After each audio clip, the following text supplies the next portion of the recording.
कि यहां पर डेरामरी में, पोआखाली में, जिया पोखर में, कड्डू बिटा में रोड को बनाना है। ये सब काम इंशाअल्लाह ताला ये आपकी जिम्मेदारी है।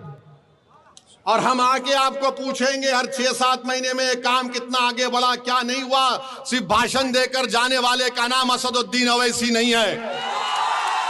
अगर भाषण देकर जाता तो 11 साल से बार बार आपके दरमियान में नहीं आता। हम 11 साल से आते रहे और इंशाअल्लाह जिंदगी बाकी रही, जिंदगी वफा की, तो तुम्हारे दरमियान में आता रहूंगा। तुम्हारी लड़ाई मेरी लड़ाई है। मेरे अजीज दोस्तों और बुजुर्गों, मोदी ने वक्फ जायदाद को छीनने का कानून बनाया, मस्जिद दरगाह खानखा को खत्म करने का कानून बनाया। दुनिया ने देखा कि असदुद्दीन ओवैसी भारत के पार्लियामेंट में अकेला था, मगर अकेला खड़े होकर हमने बीजेपी के तमाम और एनडीए के एमपीज में आंख डालकर कहा कि तुम जो कानून बना रहे हो वो बाबा साहब अंबेडकर के संविधान के खिलाफ है। हम इस कानून को काला कानून मानते जो हमारी मस्जिद से हमको छीनना चाहता है। हमने पूरी भारत में इस पार्लियामेंट के कानून को फाड़ कर उनके बीजेपी के सामने फेंक दिया। इस कानून, ये गलत कानून तुमने बनाया।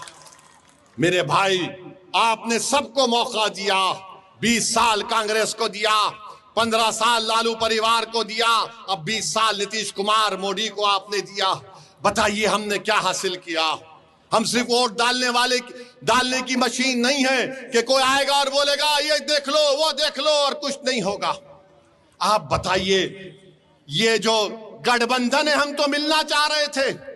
खत लिखा अख्तरुल ईमान ने, मैं अख्तरुल ईमान को सलाम करता हूं। अख्तरुल ईमान पिछले 11 साल से मंजलिस के झंडे को लेकर सीमांचल के कोने कोने में और बिहार के कोने कोने में लेकर गए। वो नहीं करना चाहते थे तो हम तो भीख नहीं मांग सकते।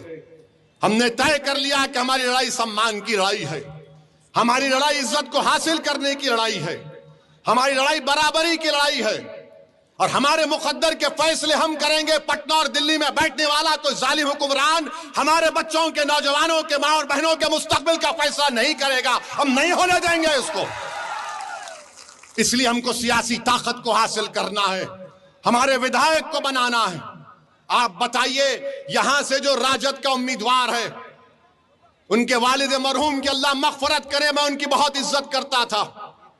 मगर आप उनसे पूछ लीजिए, जब वो दोबारा आएंगे, मौलाना साहब से पूछ लीजिए, सऊद साहब, आप तेजस्वी का नाम छोड़कर, अपने ठेकेदारों का नाम छोड़कर पूरे ठाकुरगंज में 20 अहम लोगों का नाम बता दो। नहीं बता पाएंगे।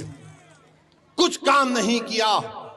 और आज आकर ये गठबंधन वाले बोलते हैं हम ऐसा कर देंगे।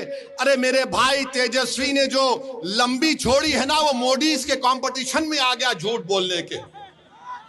मोदी ने कहा था 15 लाख देंगे, 15 लाख मिले। मोदी ने कहा था 1 करोड़ नौकरी दिया जाएगा, मिला। तो तेजस्वी ने कहा कि मोदी से ज्यादा जाऊंगा। आपको मालूम, बिहार का कास्ट सेंसस में बिहार में जी कितना घर है? 2,45,000 के 2,45,00,000।